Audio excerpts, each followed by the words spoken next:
시청자 여러분, 안녕하십니까? 6월 26일 금요일 JTBC 뉴스 아침엔 시작합니다. 6.25 전쟁에 참전했다가 북한 땅에서 목숨을 잃은 우리 국군 전사자 유해 147구가 70년 만에 고국으로 돌아왔습니다.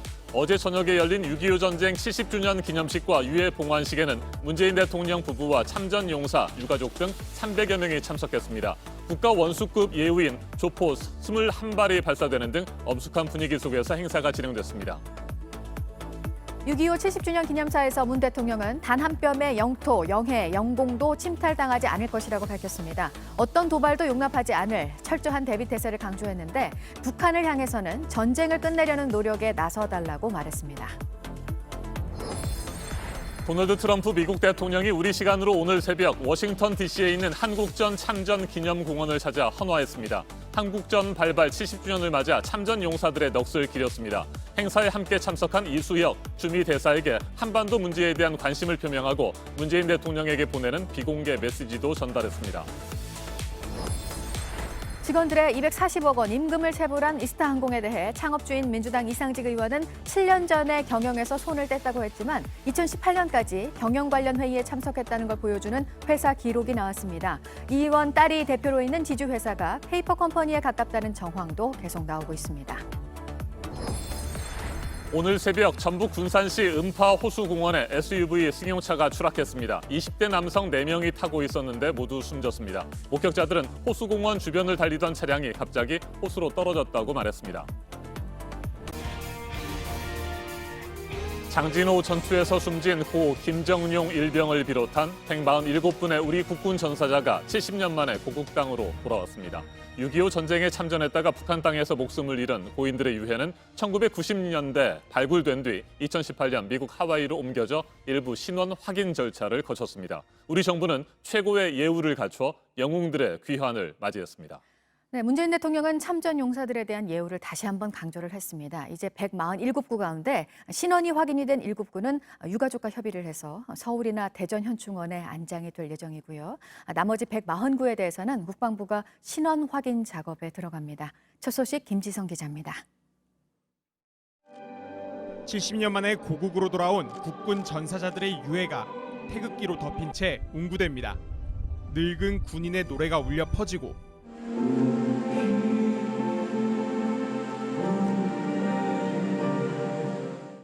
돌아온 영웅들을 맞이하는 조포 21발. 노병은 옛 전후 147명을 대신해 복귀를 신고합니다. 충성! 신고합니다. 일등중사 유영국 외 147명은 2020년 6월 25일을 위하여 전국으로 복귀 명령을 받았습니다. 예, 신고합니다. 충성! 성남 서울공항에서 6.25 전쟁 70주년 기념식이 열렸습니다. 전사자 147명의 유해 봉환식도 함께 진행됐습니다. 이들은 1990년대 북한에서 발굴된 뒤 미국으로 넘어갔다가 이후 신원 확인을 거쳐 국군 전사자로 판명됐습니다. 현지 시간 23일 미국 하와이를 출발해 공군 전투기 6대의 호위를 받으며 고국 땅으로 돌아왔습니다. 어제 봉환식에는 문재인 대통령과 참전 용사, 유가족, 주한 외교사절 등 약 300명이 참석했습니다. 코로나19 확산을 막기 위해 행사 규모는 예년 6.25 기념식보다 축소됐습니다. 그래도 추모 열기만큼은 뜨거웠습니다. 서둘러 따뜻한 밥을 짓던 어머니의 손을 놓고 돌아서며 얼마나 목이 메이셨습니까? 당신이 지켜낸 땅 위에서 우린 또 이렇게 윤택한 하루를 보냈습니다. 친구여, 잊지 않겠습니다. 참전 용사들의 유해는 임시 안치 장소인 서울 현충원으로 향했고 공군 전투기가 마지막까지 이들의 가는 길을 배웅했습니다. 어제 기념식에선 유엔군으로 참전해 전사한 미군 유해 6구의 소환식도 함께 열렸습니다. JTBC 김지성입니다. 문재인 대통령은 어제 기념사에서 우리는 끊임없이 평화를 통해 남북 상생의 길을 찾아낼 것이라고 강조했습니다. 통일을 말하기 이전에 먼저 사이좋은 이웃이 되길 바란다며 북한의 태도 변화를 촉구했습니다. 철저한 대비 태세를 갖추고 있으며 두 번 다시 단 한 뼘의 영토, 영해, 영공도 침탈당하지 않을 것이라는 말도 덧붙였습니다. 김도훈 기자입니다. 문재인 대통령은 어떤 위협에도 흔들리지 않을 준비가 돼 있다며 누구라도 평화와 안전을 위협한다면 단호하게 대응하겠다고 말했습니다. 어떤 위협도 막아낼 힘이 있습니다. 철저한 대비 태세를 갖추고 있으며 우리는 두 번 다시 단 한 뼘의 영토, 영해, 영공도 침탈당하지 않을 것입니다. 북한의 군사행동 위협 등에 강력 대응하겠다는 의지로 풀이됩니다. 남북 공동연락사무소 폭파 등으로 높아진 한반도 긴장감을 반영한 듯 통일 이전에 서로 사이좋은 이웃으로 평화를 이루는 것이 우선이라고 강조했습니다. 통일을 말하기 전에 먼저 사이좋은 이웃이 되길 바랍니다. 북한에는 우리 체제를 강요할 생각이 없다며 평화를 통해 남북이 함께 상생할 수 있는 방법을 찾겠다고 말했습니다. 우리의 체제를 북한에 강요할 생각도 없습니다. 우리는 평화를 추구하며 함께 잘 살고자 합니다. 그러면서 북한에 전쟁을 끝내려는 노력에 나서달라고 했습니다. 아직 전쟁이 끝나지 않았기 때문입니다. 세계사에서 가장 슬픈 전쟁을 끝내기 위한 노력에 북한도 담대하게 나서주길 바랍니다. 문 대통령은 6.25 전쟁 70주년 기념사에서 한반도 긴장 완화와 평화 정착에 대한 의지를 재확인했습니다. JTBC 김도훈입니다. 도널드 트럼프 미국 대통령이 우리 시간으로 오늘 새벽 워싱턴 DC에 있는 한국전 참전 기념공원을 찾아 헌화했습니다. 한국전 발발 70주년을 맞아 참전 용사들의 넋을 기렸습니다. 행사에 함께 참석한 이수혁 주미대사에게 한반도 문제에 대한 관심을 표명하고 문재인 대통령에게 보내는 비공개 메시지도 전달했습니다. 워싱턴에서 임종주 특파원이 소식 전해왔습니다. 트럼프 대통령이 부인 멜라니아 여사와 함께 한국전 참전 기념공원에 도착합니다. 까만 정장에 붉은색 넥타이를 맨 트럼프 대통령은 기념비에 헌화하고 묵념했습니다. 거수 경례로 한국전 참전 희생자의 예의를 표하기도 했습니다. 이어 참전 용사 10여 명과 일일이 악수하고 잠시 얘기를 나눴습니다. 20여 분간의 헌화식에서 별도의 추모사나 연설은 없었습니다. 다만 이수혁 주미대사에게 한반도 정세에 대한 관심과 우려를 표명하고 문재인 대통령에게 보내는 비공개 메시지도 전달했습니다. 한반도 문제에 대해서 좀 평화가 유지되도록 좀 노력을 계속 해주기를 바란다더니 그렇게 하겠다, 그렇게 하고 있고 앞으로도 그렇게 할 거다부터 다짐을 하셨어요. 트럼프 대통령이 한국전 참전 기념비를 찾은 것은 취임 이후 처음입니다. 볼턴 회고록 파장이 계속되는 가운데 한미동맹의 의미를 강조하려는 행보로 풀이됩니다. 트럼프 대통령은 앞서 한국에서 개최된 6.25 전쟁 70주년 기념행사에는 용감하게 싸운 모든 사람에게 경의를 표한다는 내용의 영상 메시지를 보냈습니다. 그동안 오바마, 부시, 클린턴 전 대통령 등도 재임 당시 기념비를 찾거나 기념식에서 연설했습니다. 주미 한국 대사관의 추모 행사도 현장에서 진행됐습니다. 한미 참전단체 대표와 참전용사, 미국 정부 주요 인사 등이 참석해 헌화하고 묵념했습니다. 이번 추모식은 코로나19 여파로 당초 계획된 추모식 대신 소규모 행사로 진행됐습니다. 폼페이오 미 국무장관은 성명을 내고 자유와 민주주의를 위해 목숨을 바친 이들을 절대 잊지 않겠다고 밝혔습니다.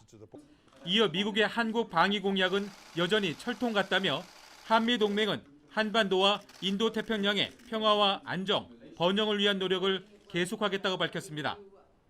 워싱턴에서 JTBC 임종주입니다.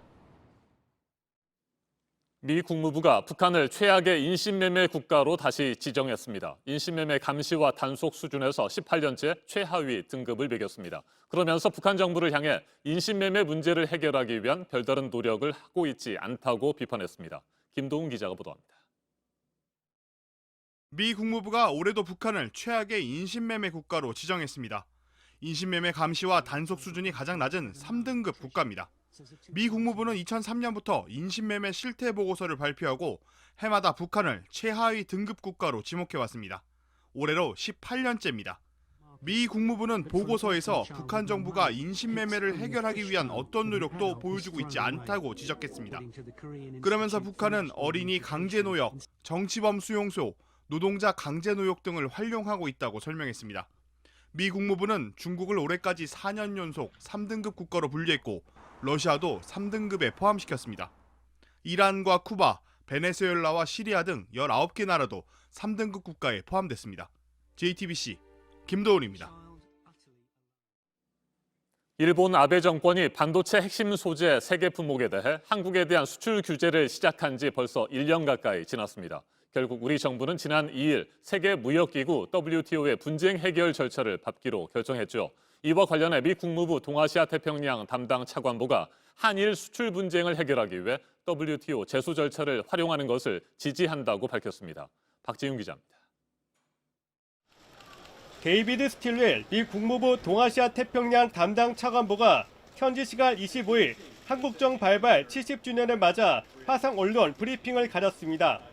스틸웰 차관보는 한국에 대한 일본의 수출 규제 문제를 WTO 절차로 다루는 것을 지지한다고 밝혔습니다. I mean, we support the use of these mechanisms to resolve these differences. WTO는 무역 분쟁 해결 기구인 만큼 수출 규제 문제를 다룰 수 있다는 것입니다. 그러면서도 한국과 일본이 대화로 문제를 풀라고 권고했습니다. Again, I encourage both sides to maintain the dialogue as we have all along. And we look forward to getting these contentious issues not fully solved, at least having a conversation. 하지만 스틸웰의 기대와 달리 우리나라와 일본의 외교적 협의는 여전히 쉽지 않아 보입니다. 지난 24일 김정하 외교부 아시아태평양 국장과 타키자키 시케키 일본 외무성 아시아 대양주 국장이 화상 협의를 가졌지만 기존 입장만 재확인한 걸로 알려졌습니다. 이런 가운데 8월 4일부터 우리나라 법원이 강제징용 피해자 배상을 위해 압류한 일본 기업의 자산 매각이 가능해져 갈등은 더욱 고조될 전망입니다. 올해 안에 한중일 삼국 정상회담이 개최될 예정인데 한일 정상이 만나 관계 개선의 계기를 마련할지도 주목됩니다. JTBC 박지윤입니다. 네, 21대 국회 원구성이 오늘 마무리가 될지 민주당은 오늘 본회의에서 그렇게 하겠다는 계획인데 통합당은 여전히 맞서고 있고요. 남은 12개 상임위원장을 오늘 다 선출을 할지 아니면 추경 처리를 위해서 예결위원장만 오늘 뽑을지 박병석 국회의장이 지금 고심을 하고 있습니다. 안지현 기자입니다. 사의를 밝히고 떠났던 주호영 원내대표는 통합당 의원총회에서 만장일치로 재신임을 받았습니다. 하지만 다시 협상에 나설 뜻은 전혀 없다고 했습니다. 상임위원장 18개 자리를 전부 민주당이 가져가고 국회 운영도 마음대로 하란 겁니다. 당신들 의사들을 반영하지 않는다고 했기 때문에 그렇게 해보라는 겁니다. 민주당 김태년 원내대표도 더 이상 기다릴 수 없다고 응수했습니다. 또다시 여러 조건을 내걸고 시간 끌기 꼼수를 부린다면 민주당은 단호하게 행동할 것입니다. 그러면서 당 소속 의원들에겐 언제 본회의가 열릴지 모르니 48시간 비상대기령도 내린 바 있습니다. 본회의를 열어 상임위원장 선출을 끝마칠 수 있다는 겁니다. 충돌은 국회의장 앞에서도 이어졌습니다. 차례로 의장을 만났지만 각 당의 입장만 설명하고 나온 겁니다. 조속한 국회 정상화와 추경 처리의 시급성에 대해서 다시 한번 의장님께 말씀을 드렸고요. 저희들은 원활한 원구성에 있어서 좀 더 적극적인 역할을 해달라고 요청했습니다. 다만 민주당 안에선 본회의에서 추경 처리에 꼭 필요한 예결위원장만 뽑고 나머지 위원장은 통합당과 협상을 위해 남겨놓자는 의견도 나옵니다. JTBC 안지연입니다. 네, 오늘 새벽에 있었던 사고 소식인데요. 전북 군산에 있는 음파호수공원 호수로 차량이 추락을 했습니다. 타고 있던 20대 남성 4명이 모두 숨졌습니다. 김지성 기자가 전합니다. 승용차가 완전히 뒤집힌 채 뒷바퀴만 물 밖으로 모습을 드러냈습니다. 차량 곳곳이 찌그러져 사고 당시의 충격을 보여줍니다. 오늘 새벽 1시 20분쯤 전북 군산시 음파 호수공원 주변에 달리던 SUV 차량이 갑자기 호수로 추락했습니다. 코너가 바로 앞에 나와요. 그 코너를 못 걷고 그대로 호수 한 4m에서 5m 호수로 떨어진 거예요. 사고 당시 차량엔 20대 남성 4명이 타고 있었습니다. 저희한테는 이제 차량이 그 음파유원지 호수에 빠졌다고 그렇게 접수가 됐어요. 신고를 받고 출동한 소방당국이 구조에 나섰는데 탑승자 4명 모두 병원으로 이송됐지만 결국 숨졌습니다. 경찰은 정확한 사고 원인을 파악 중입니다. JTBC 김지성입니다. 위축된 소비를 늘리기 위한 정부의 세일 행사가 오늘 시작이 되는데요. 대한민국 동행 세일입니다. 보도국 연결해서 알아보겠습니다. 강보들 기자, 다음 달 12일까지 계속되는 행사죠? 예, 그렇습니다. 백화점이나 마트 같은 대형 유통기업뿐 아니라 온라인 쇼핑몰과 전국 전통시장 600여 곳, 동네 슈퍼 5천여 곳도 할인 판매에 나섭니다. 그만큼 품목도 다양해서 동네 슈퍼에서는 감자, 오이, 양파 같은 농산물 9개 품목을 소비자 가격 대비 50%, 공산품 20여 개 품목은 20에서 50% 싸게 팝니다. 가전제품이나 자동차처럼 가격이 꽤 나가는 물건들도 환급과 할인 혜택을 받으며 구입할 수 있습니다. 관련 정보는 동행세일 홈페이지에서 찾을 수 있습니다. 정부는 이번 행사로 코로나19로 인한 소비 위축과 경기 부진이 해결되길 바라고 있는데 블랙 프라이데이에 대응하는 차원에서 정부가 주도한 코리아 세일 페스타처럼 소비자의 관심을 끌지 못하면 별다른 효과가 없을 거란 전망도 있습니다. 네, 국내 코로나 확진자 가운데서요. 어디서 감염이 됐는지 알 수 없는 환자들이 많아져서 가장 큰 위험 요인으로 최근에 꼽혔었습니다. 이제 11%도 넘어선 상태죠?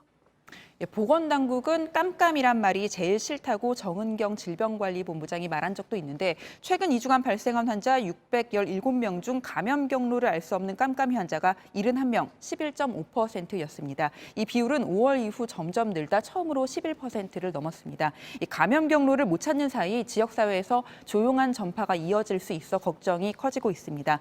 한편 어제 보건당국은 자동차 동호회 모임 사례를 들며 여러 가지 당부를 했습니다. 조금이라도 의심스러우면 빨리 검사를 받고 소규모 모임에서도 마스크를 쓴 등 수칙을 지켜달라는 겁니다.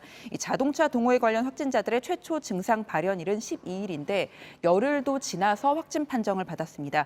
그 사이 여러 곳을 다니며 많은 사람을 만났기 때문에 감염 우려는 커질 수밖에 없는 상황입니다. 이 밖에 새로 들어온 소식은 8시 이후 연결해서 다시 전해드리겠습니다. 지금까지 아침엔 지금 JTBC 강버들입니다.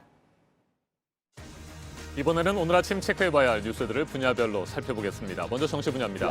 미래통합당이 인천국제공항 보안검색위원들의 정규직 전환 논란을 쟁점화하면서 대여 공세에 나섰습니다. 김종인 비상대책위원장은 이번 사태가 정규직 전환의 절차상 문제이며 취직하려고 공부하는 청년들에게 허탈감을 줬다고 지적했습니다. 권영진 대구시장으로부터 경제부시장직을 제안받은 홍일학 전 더불어민주당 의원의 제안을 수락할 예정인 것으로 알려졌습니다. 통합당 소속의 시장 옆에 첫 민주당 출신의 부시장입니다. 오늘 공식 발표를 하고 다음 달 1일부터 본격적인 업무를 시작할 것으로 보입니다. 박근혜 정부 시절 친정부 성향의 보수단체 지원을 강요한 혐의로 재판에 넘겨진 김기춘 전 대통령 비서실장과 조윤선 전 청와대 정무수석 등 9명에 대한 파기환송심 선고가 오늘 내려집니다. 검찰이 김 전 실장에게는 징역 4년을, 조 전 수석에게는 징역 3년을 각각 구형했습니다. 한국은행이 올해 소비자 물가 상승률을 역대 가장 낮은 수준으로 전망했는데요. 0.3%를 예상했습니다. 코로나 여파로 경기가 둔화되고 국제유가도 내려가면서 물가 상승을 낮출 거라는 설명입니다. 내년 이후에는 물가 상승률이 점차 높아지겠지만 그 속도는 완만할 것으로 봤습니다. 올해는 개인 지방소득세 환급 시기가 앞당겨집니다. 지난해에는 8월까지 환급금이 지급이 됐었는데 올해부터는 지자체가 직접 신고를 받습니다. 261만 명의 대상으로 다음 주 월요일부터 환급이 됩니다. 코로나 때문에 상황이 어려워진 직종에 대한 긴급 고용 안정 지원금 신청이 지금 온 오프라인으로 모두 진행이 되고 있는데요. 90만 건을 넘어섰습니다. 고용부가 밝힌 지원 대상의 80%에 해당합니다. 접수는 다음 달 20일까지입니다. 계속해서 사회 분야 뉴스입니다. 자녀 입시 비리와 사모펀드 의혹 등으로 기소된 정경심 동양대 교수의 재판에 남편인 조국 전 법무부 장관이 증인으로 출석합니다. 정 교수 측은 조 전 장관이 증인으로 채택된 것에 대해 인권 침해 요소가 있다며 이의 신청을 했지만 기각됐습니다. 증인 신문 기일은 9월 3일로 잡혔습니다. 어제 저녁 7시쯤 경기도 용인시의 20층짜리 아파트 10층에서 불이 났습니다. 놀란 주민 40여 명이 긴급 대피했고 9명이 연기를 들이마셔 병원으로 옮겨졌습니다. 소방당국은 거실에서 불이 시작된 것으로 보고 정확한 화재 원인을 조사하고 있습니다. 어제 오후 충북 청주시 봉황 터널 인근 국도에서 25톤 탱크로리가 중앙 분리대를 들이받았습니다. 갑자기 나타난 야생동물을 피하려다 사고가 난 것으로 알려졌는데 운전자가 다쳐 병원으로 이송됐고 기름이 유출돼 방제 작업이 펼쳐졌습니다. 백범 김구 선생 71주기 추모식이 오늘 있습니다. 서울 용산 효천공원 백범 묘소를 참배하는 것으로 행사를 대신하고 올해는 20명만 참석을 합니다. 일제강점기 국내 문화운동을 주도한 월간지 개벽이 출간 100주년을 맞았는데요. 창간하고 6년 만에 강제 폐간이 됐던 개벽이었습니다. 100주년 기념 행사들은 코로나 때문에 가을로 연기가 됐습니다. 배우 박보검 씨가 해군 문화홍보병에 합격을 했습니다. 8월 말에 입대를 합니다. 입대 전에 영화와 드라마 촬영을 마무리할 예정입니다. 국회 원구성 문제를 두고 합의를 하지 못하고 있는 여야. 오늘 본회의에서 민주당은 상임위원장을 모두 선출하자고 하고 있고 통합당에서는 법사위원장직을 내놓지 않으면 다 포기하겠다는 입장입니다. 오늘 남은 상임위원장 선출이 마무리가 될지 주목됩니다. 경영권 부정승계 의혹과 관련해 이재용 삼성전자 부회장을 재판에 넘기는 게 맞는지 판단을 할 검찰 수사심의위원회가 오늘 열리는 날입니다. 심의위에서 나오는 권고가 강제성은 없지만 검찰은 지금까지 이 결정에 따라왔습니다. 라임 사태의 몸통으로 지목된 김봉현 전 스타모빌리티 회장에 대한 첫 재판이 오늘 열립니다. 240억 원대 수원역의 공금 횡령 혐의에 대해서입니다. 정식 재판에 앞선 공판 준비 기일이 오늘 진행이 됩니다. 분야별 뉴스들 체크해드렸습니다. 날씨도 체크해드립니다. 금요일인 오늘 전국이 흐리고 비가 오는 곳이 있겠습니다. 오후에 경기 동부와 강원 영서에 5mm 미만의 비가 내리겠습니다. 남부지방은 광주 29도, 대구 31도 등 낮 기온이 30도 안팎으로 오르겠습니다. 습도까지 높아져서 체감온도는 더 높겠습니다. 주말도 흐리고 남해안과 제주에 비가 내리겠습니다. 서울을 포함한 내륙지방에서는 낮 한때 소나기가 오는 곳이 있겠습니다. 현재 기온은 서울과 대전 20도, 부산 21도로 어제와 비슷합니다. 다만 광주 20도, 제주 22도로 전라도와 제주도는 어제보다 2도에서 3도가량 낮습니다. 낮 최고 기온은 서울 26도, 대전 27도, 광주 29도, 대구 31도로 어제보다 2도에서 8도가량 높겠습니다.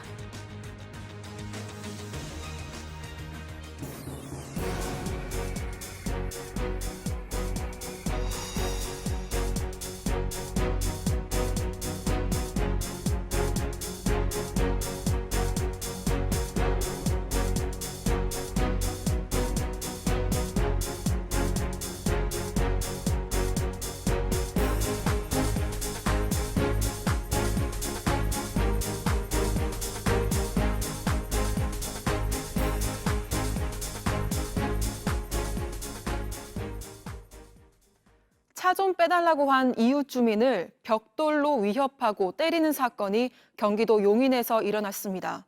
2살과 5살 아이들이 바로 옆에서 지켜보던 상황이었습니다. 정영재 기자입니다. 주차장에서 실랑이가 벌어집니다. 한 남성이 머리채를 잡아당깁니다. 가족들이 말리며 떼어놓자 이번엔 벽돌을 집어 위협합니다.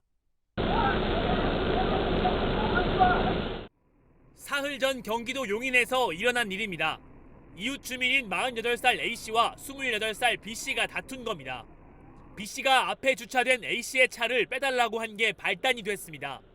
앞전에도 한번 주차 때문에 한번 같은 자리에서 대는 바람에 한번 언쟁이 있었어요.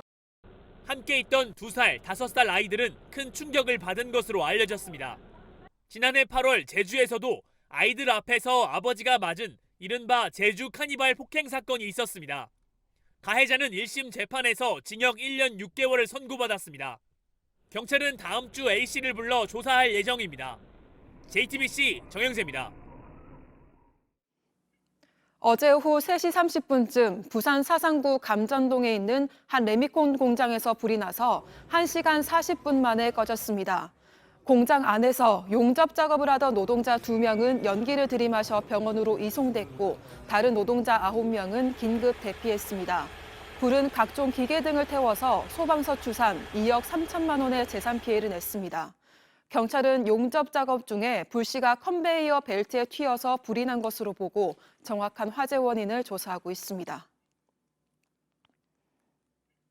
어제 오후 2시 50분쯤 부산시 영도구 복례동에 있는 한 아파트 삼거리에 경사로에 주차돼 있던 4.5톤 정화조 차량이 빗길에 미끄러지면서 인근 건물과 가로등을 잇따라 들이받았습니다. 이 사고로 시설물 일부가 파손됐지만 인명피해는 없었습니다. 경찰은 운전자가 경사로에 차를 세운 뒤 작업을 하던 중에 사고가 난 것으로 보고 정확한 경위를 조사하고 있습니다. 어제 오후 1시 30분쯤 경기도 연천군 전고급에서 60대 남성 김모 씨가 2m 높이의 다리 아래로 떨어졌습니다. 김 씨는 의식을 잃고 병원으로 이송됐습니다. 경찰과 소방당국은 김 씨가 다리 아래로 내려가려다가 추락한 것으로 보고 정확한 경위를 조사하고 있습니다. 지구촌 곳곳의 뉴스를 전문가의 깊이 있는 분석과 함께 전해드리는 아침엔 세계 시간입니다. 중동의 뇌관, 중동의 화약고로 불리는 요르단강 서안지구의 긴장감이 다시 고조되고 있습니다.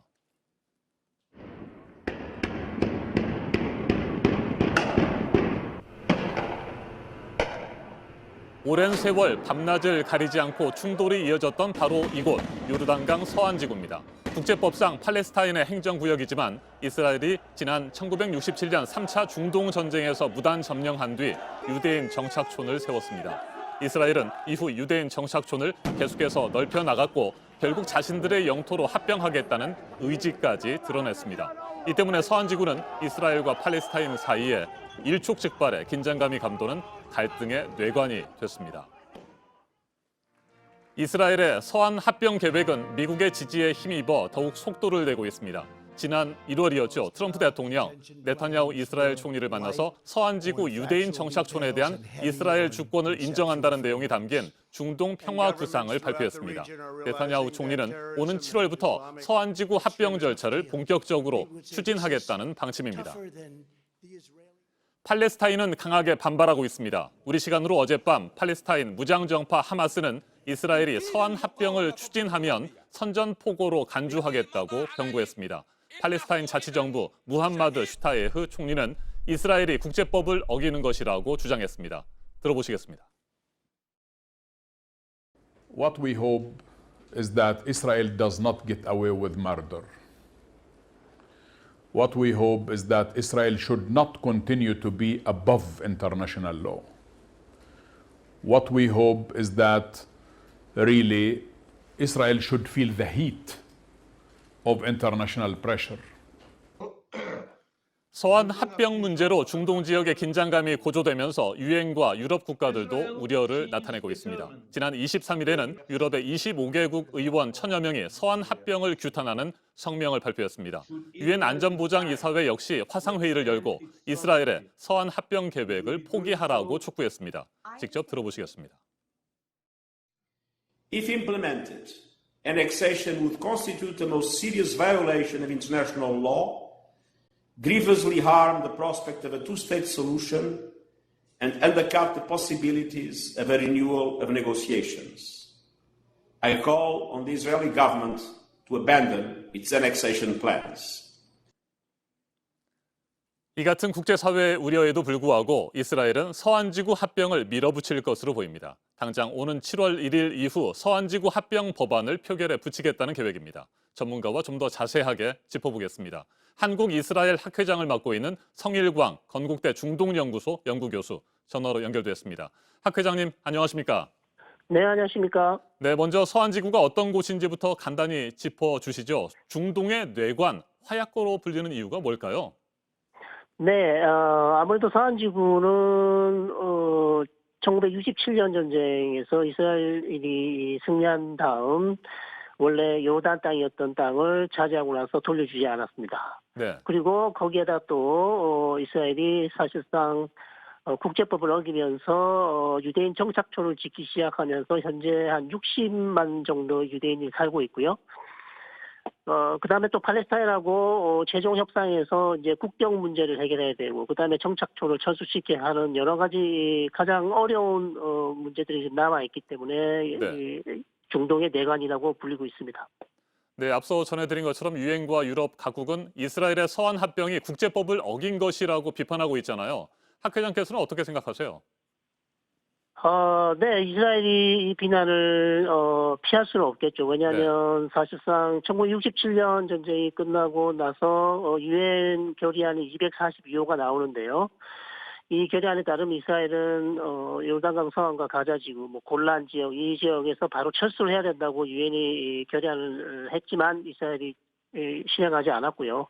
또 73년 전쟁 이후에도 똑같은 유사한 결의안이 338호가 나오는데 역시 이스라엘은 이 결의안을 실행에 옮기지 않고 있어서 이런 비난이 지금 나오고 있습니다. 네, 우리 시간으로 어젯밤 팔레스타인 무장정파 하마스, 이스라엘의 서한 합병을 선전포고로 간주하겠다고 경고를 했습니다. 무력 충돌로 이어질 우려 어느 정도나 된다고 생각하세요? 네, 저도 그 뉴스를 들었는데 지금으로서는 무력 충돌이 피할 수 없을 것 같습니다. 피할 수 없을 것 같고요. 근데 그 무력 충돌 이제 규모가 어떻게 전면전으로 갈 것인지 아니면 그냥 단기전으로 갈 것인지 그것만 지금 남아 있는 문제고, 사실상 가자 지구를 차지하고 있는 하마스가 로켓 공격을 한다든지 이스라엘과의 어떤 최소한의 어떤 무력 충돌로 갈 가능성이 높다고 그렇게 지금 판단이 됩니다. 알겠습니다. 말씀 잘 들었습니다. 요르단강 서안 지구에서 촉발된 갈등의 불씨가 중동 전쟁으로 다시 옮겨 붙는 것은 아닐지 우려가 큽니다. 이스라엘과 팔레스타인의 끝나지 않는 힘겨루기에 가장 고통을 받고 있는 사람은 결국 힘없는 어린아이와 여성을 포함한 민간인들입니다. 중동의 비극이 반복되지 않기 위해 평화적인 해법이 절실합니다. 지금까지 아침엔 세계였습니다.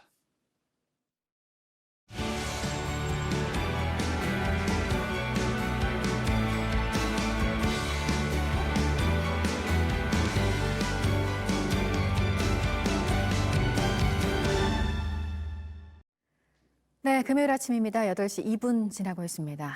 이스타항공이 직원들의 월급 240억 원을 주지 못하고 있어서 문제가 되니까 창업주인 이상직 민주당 의원은 이렇게 해명을 했었습니다. 자신은 7년째 경영에 관여를 하지 않고 있다는 것이었는데요. 그런데 이상직 의원이 2018년까지 경영 관련 회의에 참석한 걸 보여주는 회사의 기록이 있습니다. 먼저 김필준 기자가 보도합니다. JTBC가 입수한 2017년부터 3년치 이스타항공의 임원진 등 회의록입니다.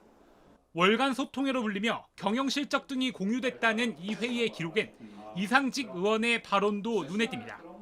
의원님 또는 이상직 회장님으로 표기된 발언입니다. 240억 원에 이르는 직원 임금체불 문제가 불거지자 언론에 7년째 경영에 관여를 하고 있지 않다고 했던 해명과 배치되는 내용입니다.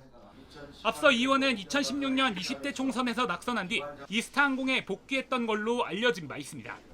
그런데 회의록을 살펴보니 회사의 실적 목표를 제시하거나 특정 부서의 실수를 꼼꼼하게 지적하는 등 복귀 이후 경영에 깊이 관여한 걸로 볼 수 있는 기록이 나온 겁니다. 당시 이 회장의 사내 역할을 알 수 있는 증언도 들을 수 있었습니다. 월간 회의가 이 의원 중심이었던 겁니다. 이상직 의원이 정가운데 완전 상석. 의원님이 모든 걸 다 잘라버리거나 회사가 뭐 얘기하려고 해도 다 잘라버리고 회장님은 진짜 한마디 말도 없으세요. 실적을 강조하면서 욕설을 썼다는 주장도 있습니다. 뭐 이런 거, 뭐 정비본부장 임원들 니네 정비 그런 계산 안 하냐. 사원들도 있는데 되게 내리갈굼하듯이 정말 아무도 본부장급들도 다 고개 못 들고 바닥 보면서 되게 선생님한테 혼내듯이 이 자료 나온 걸 기억을 합니다. 그래서 저런 표현을 듣기가 좀 그렇더라고요. 지금도 이스타항공 노조는 체불임금에 대해 이 의원의 책임을 묻고 있습니다. 하지만 7년간 경영에 관여하지 않았다는 입장에 변함이 없는지 묻는 JTBC의 질문에 이 의원은 답을 하지 않았습니다. 이스타항공사 측도 이 의원이 잠시 회장으로 복귀했었던 건 맞다고 했지만 그렇다면 왜 경영과 무관하다고 하냐는 질문에는 우리가 답할 수 있는 문제가 아니라고 했습니다. JTBC 김필준입니다. 이스타항공 지주회사가 사실상 페이퍼 컴퍼니라는 의혹에 대해서도 관련 정황들이 이어서 확인이 되고 있습니다.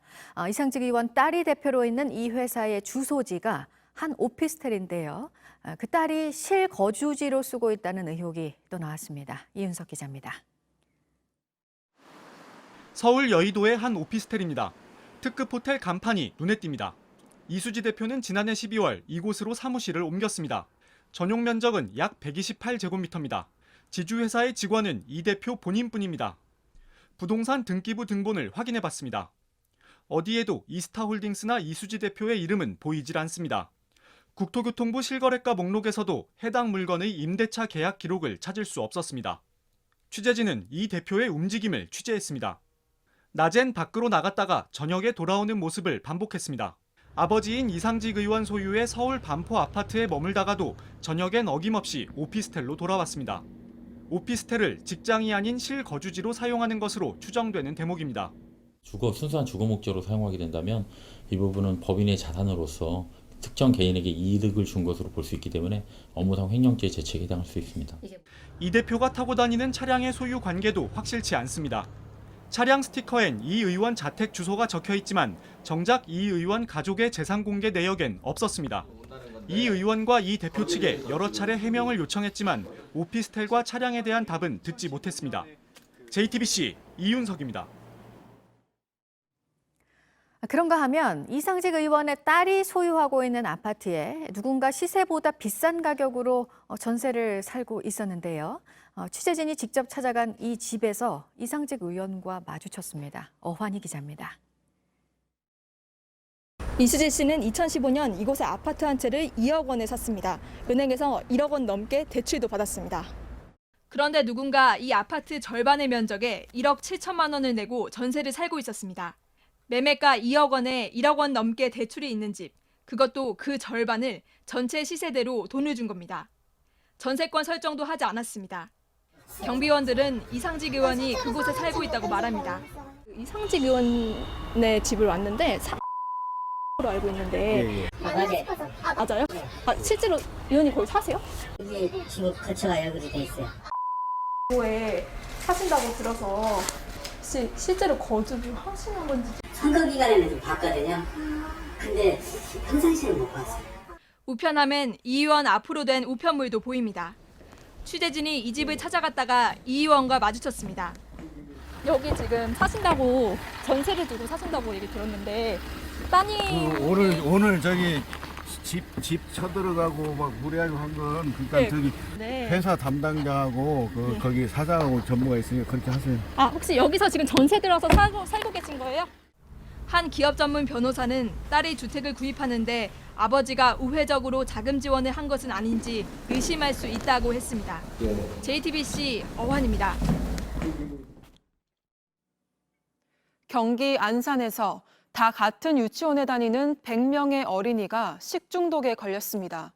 이 가운데 14명은 이른바 햄버거병으로 불리는 용혈성 요독증후군 증상을 보였습니다. 투석을 받을 정도로 상태가 좋지 않은 아이들도 있습니다. 고승혁 기자입니다. 지난 12일 유치원에서 돌아온 7살 여자아이는 저녁부터 계속 배가 아팠습니다. 일단 아이는 계속 엄마 배가 아파라고 하면서 화장실을 들락날락했고 혈변과 혈뇨가 섞여 나왔기 때문에 보통의 일이 아니다라고. 아이는 2주 만에 배에 구멍을 뚫고 투석을 받게 됐습니다. 신장이 기능을 제대로 못하고 있는 겁니다. 모든 생업을 포기하고 아이 병간호에만 지금 매달려 있고 추석 이후에도 경과가 바로 좋아지지 않아서. 경기 안산의 한 유치원에서 어린이 100여 명이 식중독에 걸렸습니다. 지난 12일부터 증상이 나타나기 시작해 지금까지 22명이 입원했습니다. 이 가운데 14명은 햄버거병으로도 불리는 용혈성 요독증후군 증상을 보였습니다. 5명은 투석을 받을 정도로 상태가 나쁩니다. 보건당국이 역학조사에 나섰습니다. 양성이 나온 사람들의 무증상 가족까지 오늘까지 검사가 다 되고 있거든요. 하지만 증상이 나타난 지 보름 가까이 지났는데도 원인을 찾지 못하고 있습니다.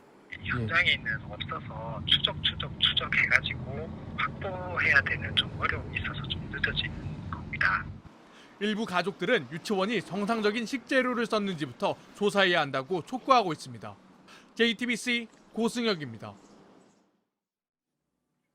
술에 취한 채 초등학생들에게 욕을 하고 소란을 피우다가 흉기를 휘두른 남성을 경찰이 상해와 특수 협박 혐의 등으로 검찰에 넘겼습니다.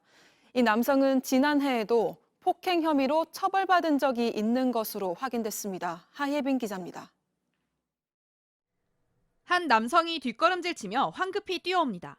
뒤이어 또 다른 남성이 위협하듯 빠르게 따라오다 경찰에 체포됩니다. 50대 남성 A씨가 어린이공원 안에서 킥보드를 던지고 아이들을 마구 때린 건 지난 19일 저녁 6시 20분쯤입니다. A씨는 놀이터에 있던 초등학생들에게 욕설을 하고 소란을 피웠습니다. 이후 이곳 입구를 빠져나가 도망치는 피해 학생을 쫓아 밑으로 내려갔습니다. A씨는 흉기를 휘두르며 15분 가까이 주변 시민들을 위협했습니다. 사건 당시 경찰 조사에서는 술에 취해서 기억이 전혀 나지 않는다고 진술했습니다. 취재 결과 A씨는 지난해에도 어린아이를 때려 폭행 혐의로 처벌을 받은 적이 있는 걸로 확인됐습니다. 계속 욕했어요. 끄럽다고 그랬어. 저왜 때리세요 하니까 또 이렇게 때려가지고 말도 계속 더듬으시고 아프신 것 같이 절뚝거리고. 하루 근무하고 쉬는 날 계속 술 먹고 다니니까 거의 술 취했다고 봐야지. 경찰은 어제 오전 A씨를 상해와 특수협박 혐의로 검찰에 넘겼습니다. JTBC 하희빈입니다. 원내대표직에서 물러나겠다고 밝힌 뒤 전국 사찰을 돌면서 칩거에 들어갔던 주호영 미래통합당 원내대표가 어제 국회로 복귀했습니다. 하지만 21대 국회 원구성을 둘러싼 여야의 극한 대치는 계속되고 있습니다. 더불어민주당은 오늘 국회 본회의를 열고 12개 상임위원회 위원장 선출을 마무리 짓겠다는 방침인데 미래통합당은 상임위원 명단 제출도 거부하면서 맞서고 있습니다. 최창렬 용인대 교양학부 교수 자리 함께했습니다. 어서 오십시오. 네, 안녕하세요. 네, 주호영 원내대표가 국회로 복귀하면 네. 다시 협상이 재개되지 않겠느냐 이런 기대도 했었는데 전혀 아닌 것 같습니다. 집거 기간 중에 오히려 더 강경으로 선회한 네. 것 같습니다.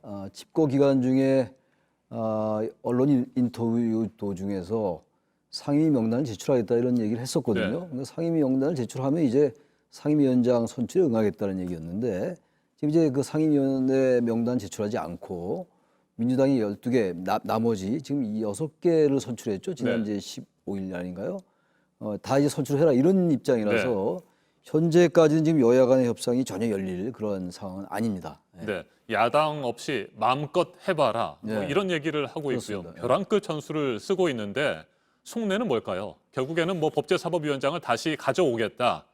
결국 이런 이제 생각이겠죠? 법사위원장 탈환이 목적이라고 봐야죠. 이제 다른 말로 표현하면 기승전 법사위원장이 되고 말았어요. 지금 말하자면 여당의 독주 프레임이라 할까 이런 거 좀 유도하는 측면이 있습니다. 그래서 여당이 다 가져가면 사실 여당이 다 가져가는 게 대단히 부담스러운 일이거든요. 물론 국회법에 따른다면 민주당이 의석이 이제 많기 때문에 압도적으로 많으니까 합법적이긴 합니다만. 우리나라 국회 관행에서 모든 상임위원장을 여당이 독식한 예가 한 번도 없었거든요. 근데 어쨌든 다 가져가라. 우리는 법사위원장을 가져오지 않으면 이제 민주당이 다 하는 대로 하겠다 놔두겠다는 건데 당연히 추경이 있지 않습니까? 네. 추경이 이제 지금 임시국회가 7월 3일까지인데 며칠 안 남았어요. 일단 6월 달에 이번에 통과시켜야지 이제 7월에 집행이 되는 거란 말이죠. 근데 지금 상임위원장을 모두 이제 갖게 되면 할 수는 있겠죠, 추경을. 네.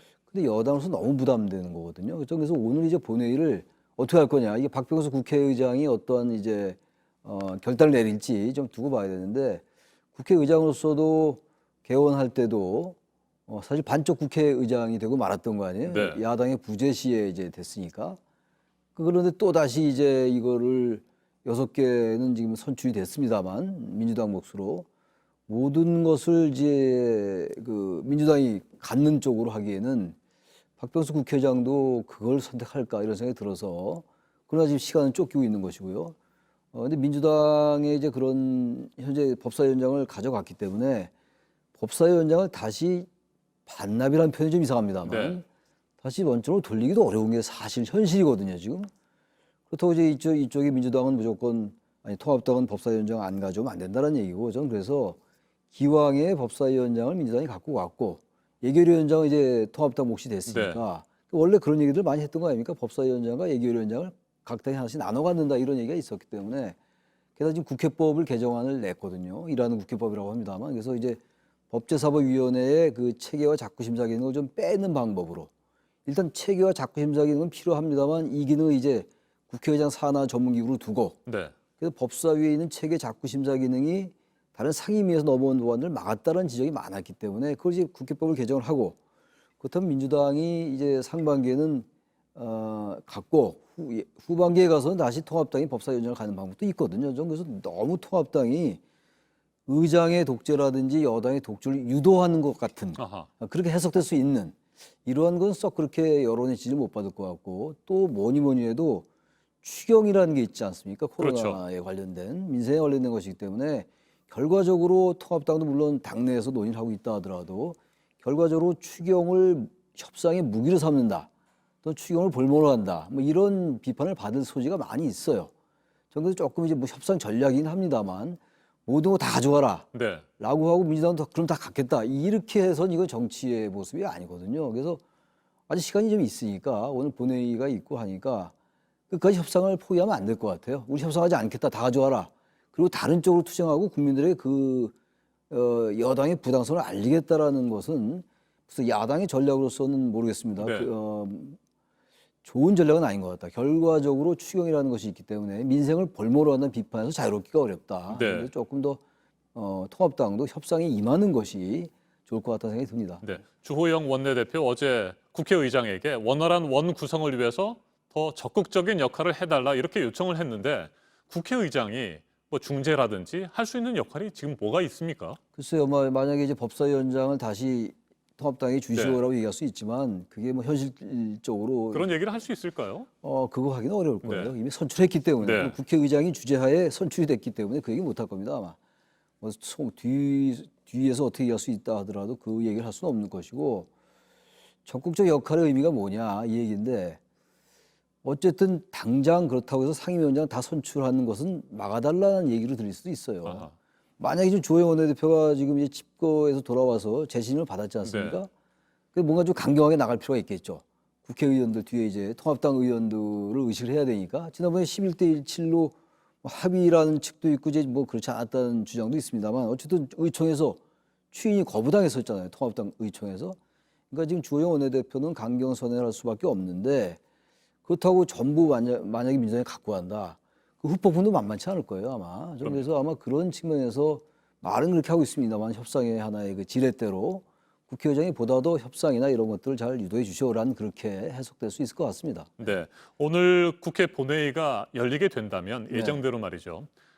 예결위원장 한 명만을 선출하는 원포인트 선출? 뭐 이게 현실적으로 가장 가능성이 높다고 볼 수 있습니까? 예결위원장을 선출하더라도요. 국회법 84조 6항에 의하면 상임위원회에서 통과되고 상임위원회에서 근데 정한 기일 내에 통과되지 않을 때 예결위로 올 수 있게 돼 있거든요. 근데 지금 상임위가 다 결정이 안 되는데 예결위원장 결정했다 하더라도 그걸 다시 직권으로 예결위에 넘길 수 없는 것이고 저는 그래서 그거는 쉽게 해결되지 않을 것 같아요. 상임위가 해결되지 않았는데 네. 원포인트로 예결위원장만 해서 올린다? 그건 어려워. 단지 이런 방법 하나 있을 수가 있을 것 같아요. 상임위원장을 이제 선출하고 네. 그 상임위원회를 통과한 다음에 예결위 간 다음에 추경 통과시키고 난 다음에 이제 상임위를 다시 협상하는. 근데 그것도 참 모양새가 자연스럽지는 않죠. 그러니까 아무튼 11대 7로 지금 큰 틀에서 돼 있는 상황이기 때문에 네. 여기서 다시 조금 양보와 절충을 통해서 양당이 정치력을 발휘할 수밖에 없다. 이거 18개 다 가져간다? 그거는 전 뭐 여당도 바라지 않을 것이고 그건 정치의 실적으로 연결될 수밖에 없어요. 지금 21대 국회에 많은 기대가 있는 건데 네. 아직 추경을 지금 볼모로 하고 있다고 합니다만 통합당의 그런 비판이 있습니다만 21대 국회 초기부터 정치의 부재, 정치 실정 이 얘기를 듣는다는 건 있을 수 없어요. 20대 국회 그런 비판이 많이 쏟아졌는데 저는 그렇게 가는 건 아주 그건 하책이다. 18개 다 갖는 거 그리고 그렇게 또 다 갖게 유도하는 것 통합당이. 그거 역시 아주 좋은 방법은 아니다라는 생각이 듭니다. 알겠습니다. 여기까지 듣겠습니다. 최창렬 용인대 교양학부 교수였습니다. 말씀 잘 들었습니다. 네, 고맙습니다. 네. 6.17 부동산 대책 가운데 재건축 단지에 최소 2년 이상을 실제로 살아야 분양권을 받을 수 있도록 하는 규제가 논란입니다. 들어가서 살겠다는 집주인 때문에 세입자가 내몰릴 수 있다는 건데 일부 투자자의 주장일 뿐이라는 반론도 만만치 않습니다. 2년 실거주 규제보다 집주인이 원하면 언제든지 세입자가 집을 비워줘야 하는 특약이 더 큰 문제라는 지적도 나옵니다. 안태훈 기자가 보도합니다. 서울 대치동 음마아파트 전월세 계약서입니다. 특약사항에 재건축된 조건 없이 내준다라고 적혀 있습니다. 재건축 관련 문제로 집주인이 나가라고 하면 세입자는 계약 기간과 관계없이 언제든 집을 비워야 할 수도 있다는 특약입니다. 현장에서 만난 세입자는 체념합니다. 계약서 밑에 하단에 뭐 특이사항에 부동산에서 꼭 넣더라고요. 2년이 안 만약에 되더라도. 정해도 나간다. 그런 사항을 항상 넣기 때문에 2년 못 살 수도 있겠다 하는 마음으로 들어와요. 그런데 정부가 6.17 대책에서 실거주를 2년 이상 해야 조합원 분양을 신청할 수 있도록 하겠다고 하면서 불안감이 더 커졌다는 재건축 세입자들이 적지 않습니다. 집주인이 실거주 2년을 채우기 위해 들어오면 세입자가 내몰릴 수 있다는 것입니다.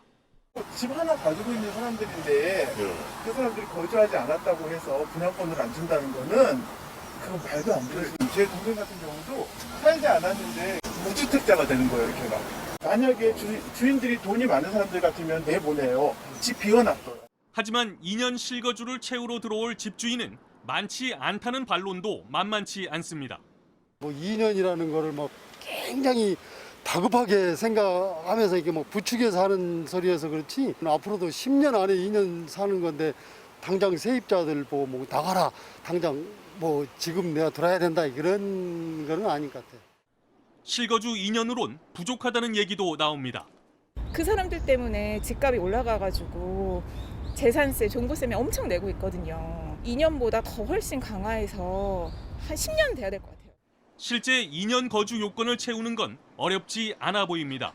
재건축이 본격화된 서울 시내 최근 10개 단지를 살펴보니 재건축 요건을 갖추게 되는 안전진단 통과부터 조합원 분양 신청, 즉 관리처분 인가 때까지 평균 10년 7개월 걸렸습니다. 실거주 2년 요건 때문에 당장 전세난 얘기가 나오는 건 지나친 기우라고 보는 이유입니다.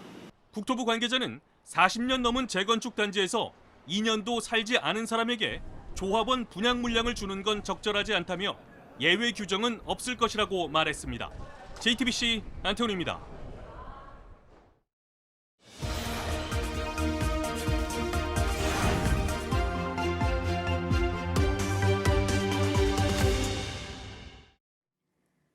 네, 아침엔 라이프. 오늘은 개봉 영화 소식 전해드리겠습니다. 먼저 그제 개봉해서 모두 35만 명의 관객들이 본 영화 살아있다부터 보시겠습니다. 가족들은 모두 나가서 홀로 있는 집. 이상한 낌새가 느껴져서 밖을 보니 좀비 때와 마주하게 됩니다. 그야말로 완전한 형태의 고립. 와이파이도 전화도 소통할 수 있는 모든 수단이 없어진 상황에서 그저 살기 위한 몸부림을 시작하는데요. 무엇보다 견디기 힘든 건 외로움입니다. 평범한 한 사람이 가장 일상적인 공간에서 홀로 생존해야 한다는 이야기를 담은 이 영화를 배우 유아인 씨는 이렇게 설명을 했습니다. 우리에게 편의를 주는 그런 것들이 사라져버린 세상 속에서의 삶, 공감대를 이루실 수 있는 그런 영화가 아닐까. 신선하게 잘 그려졌고. 네, 뉴욕 브루클린에 사는 12살 이 아이. 그런데 모슬렘 친과 유대인 외가 식구들이 만나면 늘 싸우는 게 괴롭기만 합니다. 그래서 생각한 게 바로 음식인데요. 푸드트럭 셰프를 찾아가서 요리를 배우면서 맛을 섞으면 사람들도 뭉치게 된다는 걸 알게 됩니다. 다문화 가정에서 자라서 늘 정체성을 고민했던 감독의 경험이 녹아있는 영화 에이브의 쿠킹 다이어리입니다. 동산이며 산이며 소풍 같은 계곡 항상 그래서 고향은 머릿속에서 안 떠나더라고. 감독이 자신의 아버지를 카메라에 직접 담은 다큐멘터리 영화 바다로 가자입니다. 1950년 18살 때 국군에 입대했다가 일사후퇴 때 남쪽으로 오게 된 아버지. 매일매일 북쪽의 고향을 그리는 마음이 깊어지지만 그 아들, 딸은 아버지만큼 애가 타지는 않습니다. 하지만 아버지의 진심이 담긴 이야기들에 그 마음을 조금씩 헤아려 나가게 되는데요. 그리움과 평생을 쌓은 실향민과 그 가족의 상처를 들여다보게 만드는 영화입니다. 개봉 영화 소식이었습니다. 네, 미국과 중국이 갈등을 겪고 있는 한 부분이죠. 홍콩에 대해서요. 미국 상원에서 홍콩 자치법이 통과가 됐다고 하는데요. 하원 표결 그리고 대통령 서명을 거쳐서 정식으로 발효가 됩니다. 보도국 연결해서 이 소식 알아보도록 하겠습니다. 강버들 기자, 그러니까 홍콩의 자치권을 침해하는 중국 관료나 홍콩 경찰을 제재할 수 있다는 거죠? 미국 상원이 현지 시간 25일 홍콩 자치법을 만장일치로 가결했습니다. 이 법안에 따라서 미국 정부는 홍콩 자치권 침해에 연루된 중국 관료와 홍콩 경찰 등을 제재할 수 있습니다. 이 법안은 하원 표결을 거쳐 트럼프 대통령이 서명하면 정식으로 발효됩니다. 이 법을 공동 발의한 조시 홀리 상원 의원은 중국이 홍콩의 남은 자유를 파괴하기 전 손을 떼라는 마지막 기회를 준 것이라고 말했지만 오는 30일 중국 전국인민대표회의에서 홍콩 국가보안법이 통과될 거란 전망이 나오고 있습니다. 홍콩 국가보안법에는 국가 분열, 정권 전복 등의 행위를 금지 처벌하고 이를 집행할 기관을 홍콩 내에 설치하는 내용이 담겨 있어 홍콩 주민들은 중국의 감시와 통제가 심해질 거라고 우려하고 있습니다. 네, 그리고 미 항공우주국 나사의 워싱턴 본부 이름이 바뀌었다고요? 이유가 있죠? 먼저 영화 히든 피겨스의 한 장면 보시겠습니다. If you were a white male, would you wish to be an engineer? I wouldn't have to. I'd already be one. 이렇게 지금 당당하게 대답한 사람이 바로 나사 최초의 흑인 여성 엔지니어인 메리 잭슨입니다. 1950년대 소련과 미국이 우주를 향한 경쟁을 벌였는데 소련이 위성 스푸트니크를 발사하면서 미국도 기술 개발에 더 열을 올리게 됩니다. 이때 이 메리 잭슨 등 흑인 여성들은 인종과 성별에 대한 차별을 딛고 우주 탐사에 큰 기여를 하게 되는데요. 그러면서도 앞에서는 주목받지 못했던 그러니까 히든 피겨스였던 이들의 이야기는 뒤늦게 알려져 2017년에 영화로 만들어지기도 했습니다. 나사는 현지 시간 25일 워싱턴 DC 본부의 이름을 메리 W. 잭슨 헤드쿼터로 바꾼다고 밝히며 잭슨은 많은 흑인과 여성을 위해 공학과 기술 분야에서 장벽을 허무는 데 기여했다고 평가했습니다. 지금까지 아침엔 지금 JTBC 강버들입니다. 다른 선수들을 성큼 따돌리는 시원한 질주가 돌아왔습니다. 육상샛별 양예빈 선수가 10달 만에 다시 트랙에 섰는데요. 발등 부상과 코로나19 때문에 그동안 훈련도 쉽지 않았지만 모두를 놀라게 한 질주는 여전했습니다. 최하은 기자가 다녀왔습니다. 첫 코너를 돌며 점점 속도를 내더니 5초 사이 3명을 거뜬히 제칩니다. 반바퀴째부터 벌어진 차이는 좁혀지지 않고 용남고등학교 양예빈 선수 끝까지 힘있게 발을 밀어낸 양예빈은 가장 먼저 결승선을 통과합니다. 58초 18. 자신의 최고 기록보단 3초 가까이 느리지만 성인부와 견줘도 더 빠른 선수는 둘뿐입니다. 언니들이랑 뛰어서 1위를 해서 기분은 좋은데 저의 기록을 너무 못 맺힌 것 같아서 지난해엔 뛰었다 하면 기록을 갈아치우면서 15달 동안 6초 가까이 기록을 앞당겼는데 올해는 사실 제대로 된 훈련도 쉽지 않았습니다. 오른발 발등을 다쳐 2달 넘게 육상화를 신을 수도 없었고 코로나로 학교와 운동장이 닫힌 사이 체력과 기술 훈련 모두 사실상 멈춰졌습니다. 아예 뛰지를 못하는 상태여가지고 심리적으로 되게 많이 어려웠어요. 어렵게 다시 선 트랙에선 출발 직전까지 비닐장갑을 껴야 했고 가족과 친구들의 응원도 받을 수 없었지만 10달 만에 다른 선수들과 겨룬 경기에서 양예빈은 즐거움보다 또 다른 목표를 만났습니다. 2m 넘는 큰 보폭은 그동안 장점으로 여겨졌는데 이젠 자신의 근력에 맞춰 보폭을 좁히면서 세계 무대에 도전하려 합니다. 제 자신이랑 더 싸워야 될 것 같아요. 아시아 기록과는 2초, 세계 기록과는 약 4초 차이. 짧고도 긴 그 시간을 위해 양예빈은 다시 또 달립니다. JTBC 최하은입니다. 오늘 전국이 대체로 흐리겠습니다. 경기 동부와 강원 영서 지역에는 비가 조금 내리겠습니다. 남부지방은 낮 기온이 30도 안팎으로 오르고 비로 인해 습도까지 높아져서 덥겠습니다. 낮 최고 기온은 서울 26도, 대전 27도, 광주 29도, 대구 31도로 어제보다 2도에서 8도가량 높겠습니다. 토요일인 내일과 일요일인 모레는 전국에 가끔 구름이 끼겠고 내륙 곳곳에 소나기가 오는 곳이 있겠습니다. 아침엔 뉴스워치, 오늘 하루 관심을 가지고 지켜봐야 할, 기억해야 할 뉴스 끝으로 정리해드립니다. 6.25 전쟁에 참전했다가 북한 땅에서 목숨을 잃은 우리 국군 전사자 유해 147구가 70년 만에 고국으로 돌아왔습니다. 어제 저녁 열린 6.25 전쟁 70주년 기념식과 유해 봉환식에는 문재인 대통령 부부와 참전 용사, 유가족 등 300여 명이 참석했습니다. 국가 원수급 예우인 조포 21발이 발사되는 등 엄숙한 분위기 속에서 행사가 진행됐습니다. 6.25 70주년 기념사에서 문재인 대통령이 북한에 대해 전쟁을 끝내기 위한 노력에 나서달라고 말했습니다. 우리 군은 어떤 위협도 막을 힘이 있다고도 했는데 통일에 앞서서 평화가 이뤄져야 한다고 강조했습니다. 도널드 트럼프 미국 대통령이 우리 시간으로 오늘 새벽 워싱턴 DC에 있는 한국전 참전 기념공원을 찾아 헌화했습니다. 한국전 발발 70주년을 맞아 참전 용사들의 넋을 기렸습니다. 행사에 함께 참석한 이수혁 주미 대사에게 한반도 문제에 대한 관심을 표명하고 문재인 대통령에게 보내는 비공개 메시지도 전달했습니다. 이스타항공 창업주인 이상직 민주당 의원은 직원 임금 체불 문제에 대해 자신은 7년 전에 경영에서 손을 뗐다고 했지만 2018년까지 경영 관련 회의에 참석했다는 걸 보여주는 회사 기록이 나왔습니다. 사실상 페이퍼 컴퍼니라는 의혹의 지주회사에 대해선 대표로 있는 딸이 회사 주소지를 실거주지로 이용하고 있다는 의혹이 나왔습니다. 오늘 전해드릴 소식은 여기까지입니다. 이상으로 JTBC 뉴스 아침엔 금요일 순서 모두 마치겠습니다. 건강한 주말 보내시기 바랍니다. 고맙습니다.